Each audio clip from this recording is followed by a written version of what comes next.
Alright. Well, Jumbo, everybody. My name is Steven. I'll be your safari guide through the Harambe Wildlife Reserve. Now, is this going to be anybody's first ever safari? Yay! We got a lot of people. Well, welcome aboard. If you guys look above your heads, you're going to see that animal spotting guide.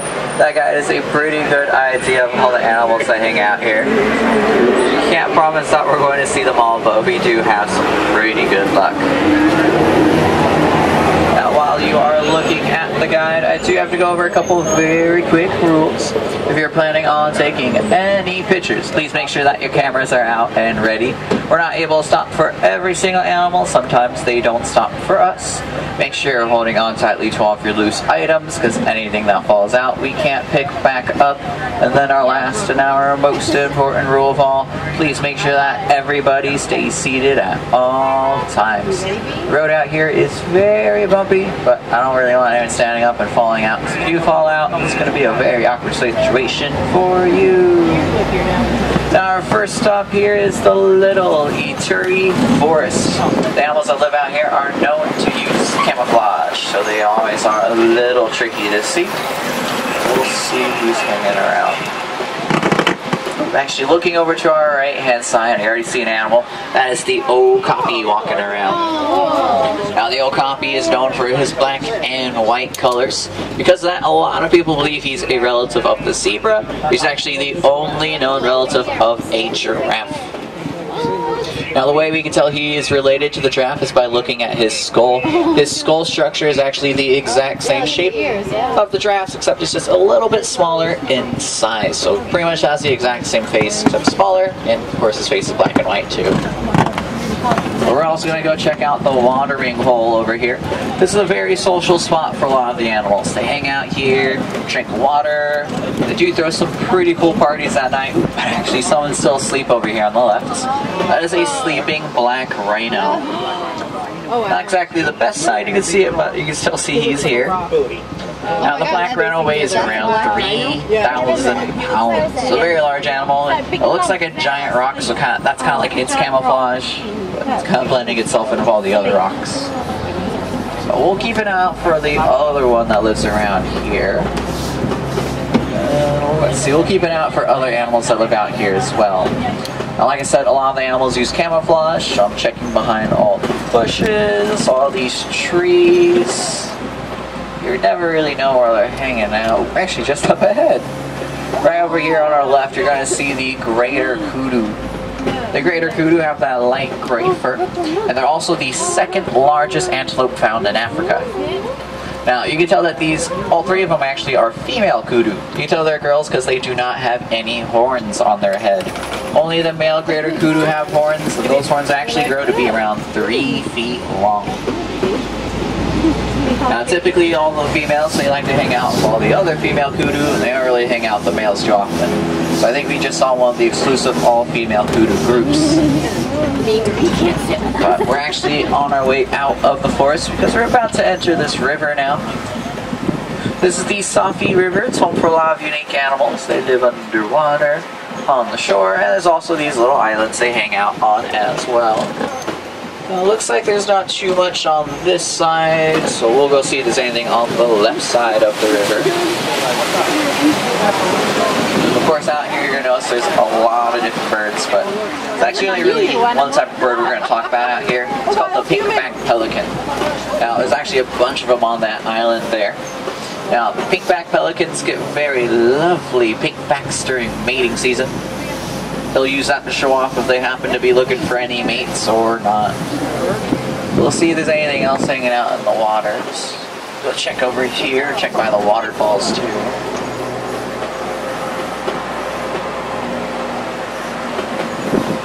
Actually, I found a different group of animals down here. They're on the land. These are Nile crocodiles.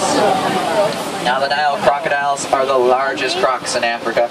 They actually all could grow to be around 18 feet long. There's one of them showing off those teeth for us.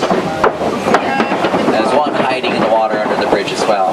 Now, 18 feet makes them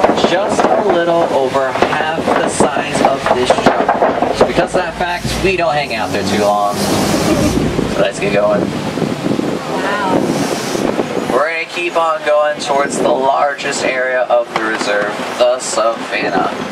Now the Savanna is home for a lot more animals, so you might know a couple of them because they are pretty famous. Like those giraffes, the elephants, and there's even some lions that live out there.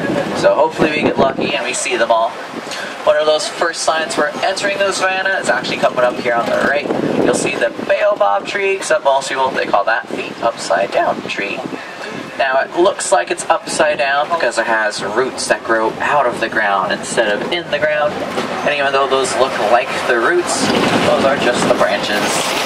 Now the branches will remain leafless for about 9 months, giving it the signature upside down look, with it never really being upside down. From up here, this is actually one of my favorite views of the Savanna. Right at the bottom of this hill, there's actually an adult giraffe hanging out here. It'll be on your right. Now, a full-grown adult giraffe like that, they actually stand at around 20 feet tall, making them the tallest animals in the whole world. So see, looks like it's eating some stuff off the side of the tree. Now also earlier in the forest we did find the second largest antelope in Africa, while up ahead I see the largest antelope in Africa, the Patterson eland. It's that really big guy over there on the right. Now we're actually going to get closer to him as we go down the road. He's a really cool dude, another one of my favorites out here. But before we get over there, we're going to look around for some more giraffe. We're also going to look by this cave, because caves are actually really cool homes for predators. So we'll see if they're around. Oftentimes, a lot of predators will fight over this territory, though, so we never know who's here when.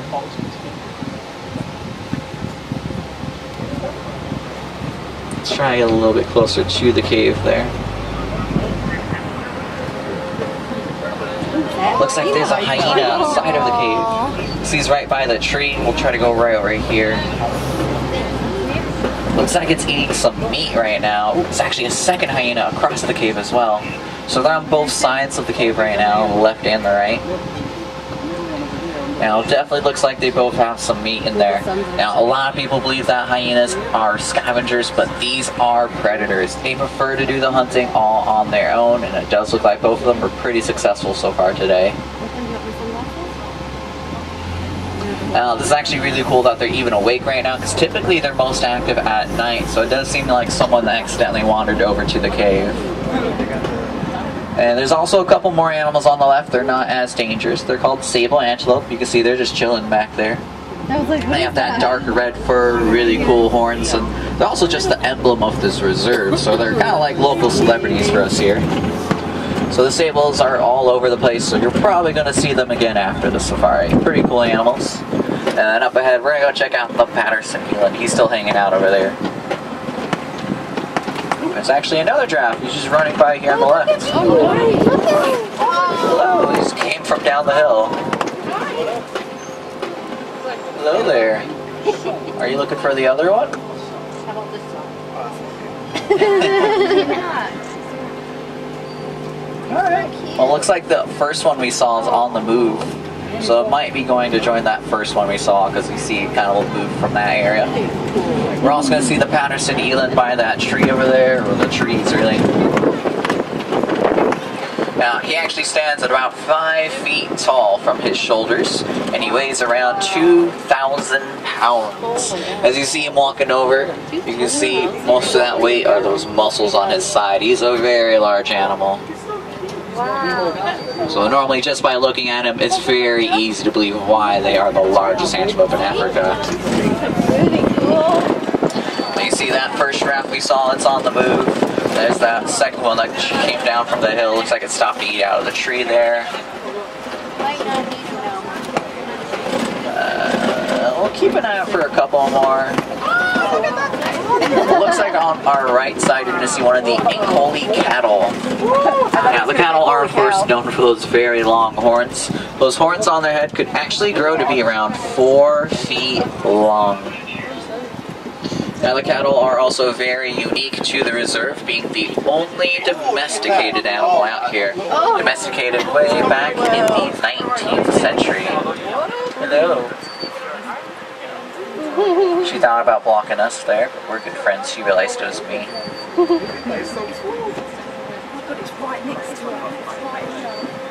You may notice there's also some wildebeest back there on the right. There's also some springbok laying on the ground.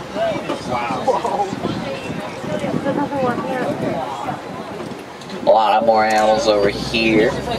Now, the wildebeest, those were white bearded ones. They have little white beards. And that specific type of the wildebeest only migrates once a year, which is a great thing for a lot of people that live out here because they are known to migrate in groups of around 1.5 million. They travel around 500 to 1,000 miles together as well, so as you already could imagine, it's a pretty crazy time of the year. But we're going to be leaving the Savanna just for a little bit. We're going to actually check out this little jungle area. We'll see if there's anything hanging out.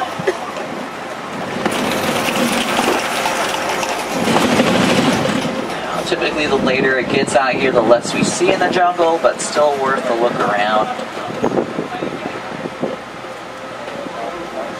Anything back here? I think I see something around the corner.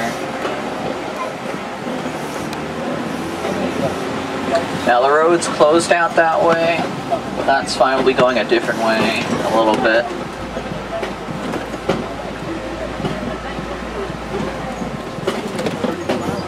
That's the left. I did see a pretty big animal nearby, but that's fine. We're going to go around the corner then, see if maybe it went up that hill. Now, with that road being closed, you can see the whole road just pretty much is gone. That's fine. Now, this really old road we're about to cross over takes us right into the Savanna again. So even though we didn't really find too much in the jungle, hopefully in the Savanna we'll find some more stuff. But while we go around here, just know since this is a really old road, we're going to cross a really old bridge. Now, don't worry about it too much. It's actually pretty safe. We did fix it up a lot. You'll notice a lot of the broken parts are held together by a rope. You'll notice under the bridge, we can't really see this, but there's lots of duct tape, so we should be fine. We're almost there, so...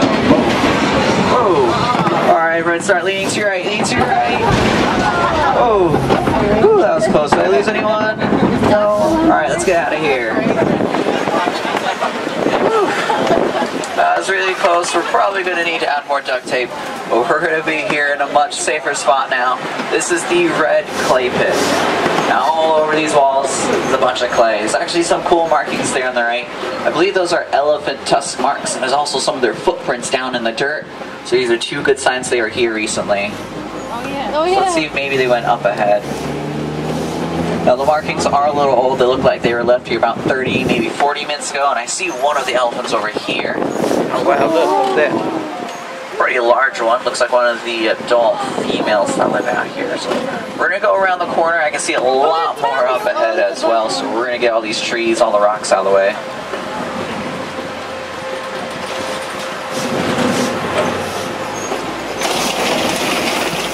Now the elephant herds can be very large in numbers. They are very social animals. They love to interact with other elephants, other animals too. So that's why their herds can get so large. Oftentimes elephant herds consist of pretty much elephants from all over Africa.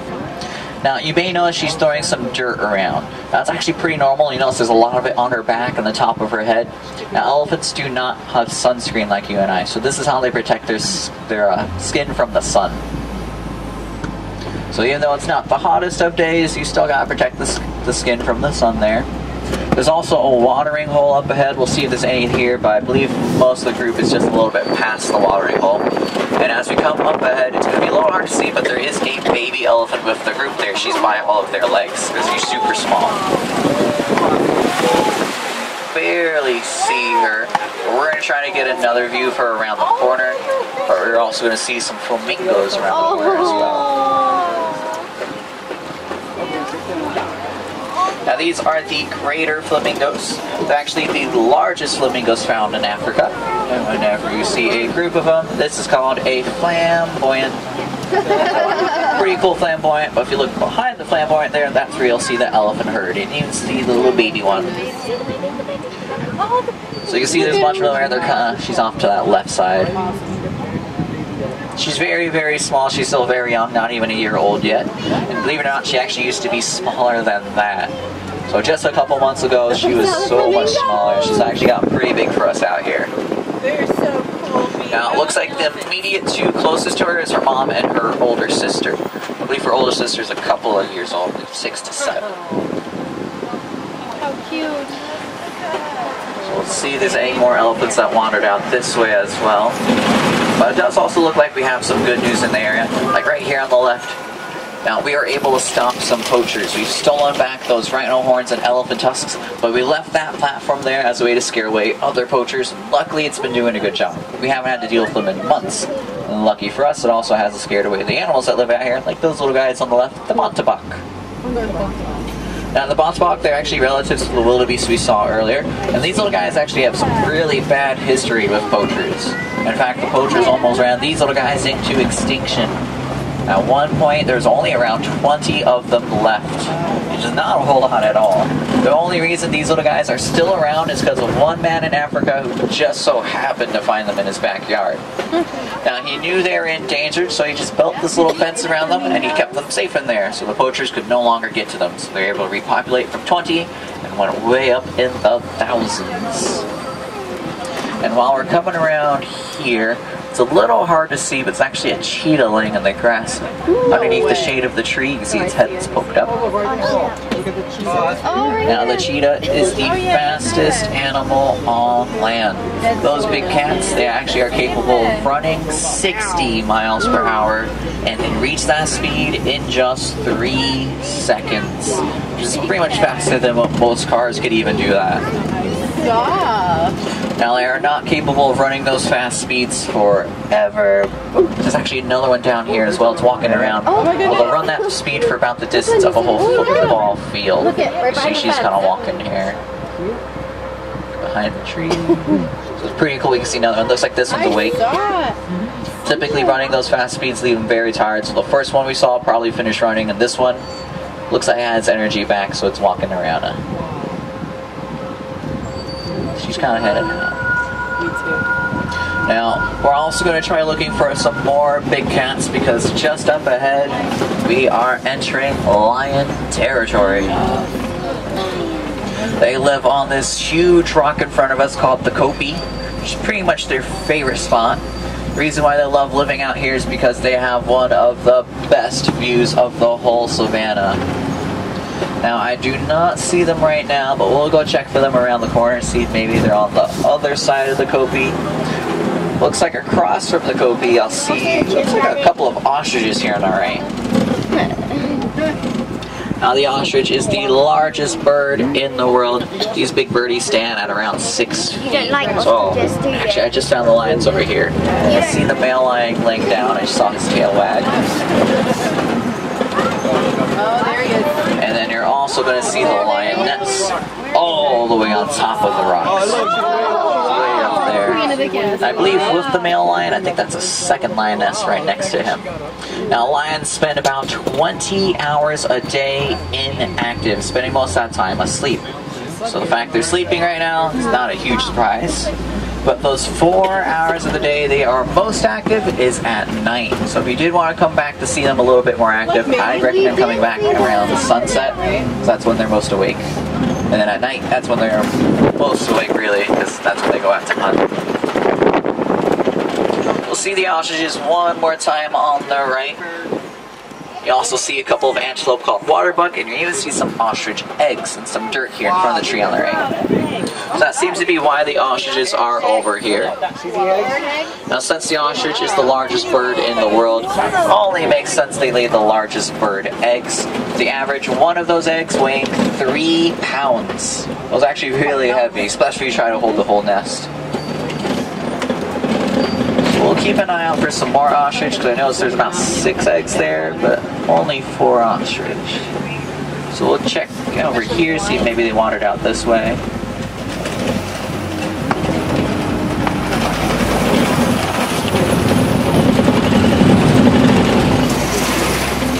Actually, one of my favorite animals are over here on the left. You see that lighter white and brown animal? That is the scimitar horned oryx. Now, you can't really see his horns too well, it's kind of blending in the darker area, but his horns are shaped like a scimitar sword. So he's actually named after a sword. which is a really cool way to get your name. There's also some other birds here. They're called yellow-billed storks on the right. In case you're wondering how they got their names, they have yellow bills. They're also storks. Pretty cool. Now the reason why the scimitar horned oryx is one of my favorites because he actually lives out in the Sahara Desert. Now the desert's not the best place to live, but he doesn't mind it at all. In fact, his body temperature goes up to around 116 degrees. Even at that body temperature, he doesn't break a single sweat. But we actually just crossed over the end of the reserve. So I want to thank all of you for choosing Kilimanjaro Safaris, because when it comes to safaris, we go wild. Now I'll be taking all of you back on over to the Harambe Village. While you're there, you can do a lot of really cool things to help out the animals we saw today. Now you can help them all out by donating to the Disney Conservation Fund. You can make these donations at any of the stores here, and you're always allowed to donate as much as you would like. So if it's just a couple cents or even just $1, 100% of that donation ends up with animals all over the world.